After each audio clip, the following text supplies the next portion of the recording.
on Lake Taal in the Philippines, but point your internet map of choice at 69.793 degrees north, 108.241 degrees west, the unnamed Canadian island in a lake on an island in a lake on Victoria Island is much bigger.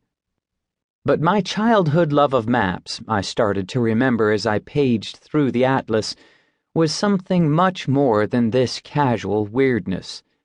I was consumed. Back then, I could literally look at maps for hours.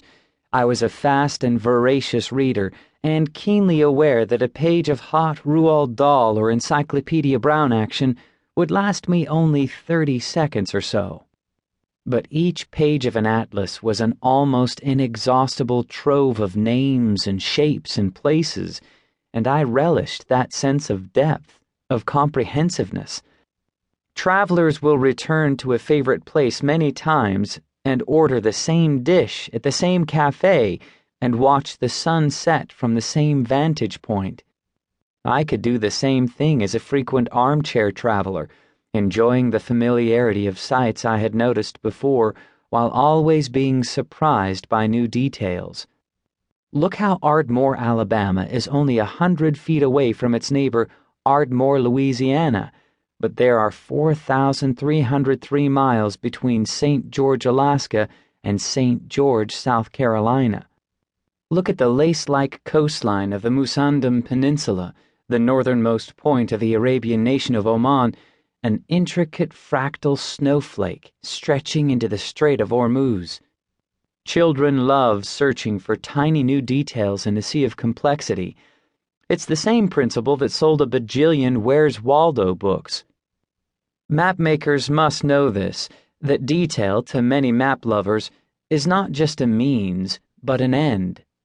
The office globe next to my desk right now is pretty compact, but it makes room for all kinds of backwater hamlets in the western United States: Cole, Kansas; Alpine, Texas; Burns, Oregon; Mott, North Dakota, population 808, about the same as a city block or two of Manhattan's Upper East Side.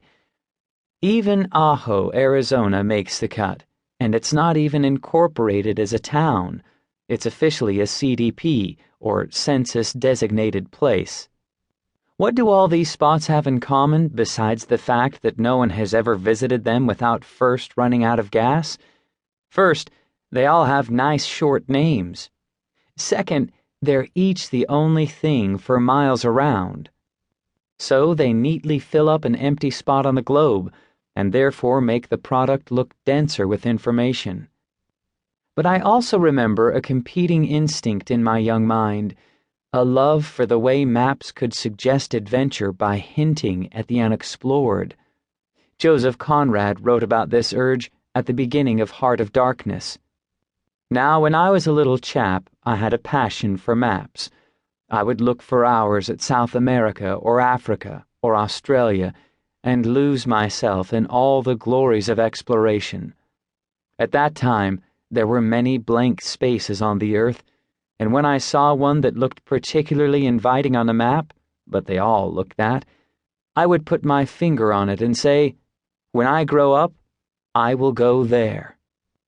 When I was a little chap, there were and are still a few mostly blank spaces on the map: Siberia, Antarctica, the Australian outback. But I knew these lacunae weren't just empty because they were rugged and remote. They were empty because nobody really wanted to live there. These were the places on the earth that, well, sort of sucked. So I never put my finger on the glaciers of Greenland and said, "I will go there," like Conrad's Marlowe, but I liked that they existed. Even on a map that showed every little Ajo, Arizona, there was still some mystery left somewhere.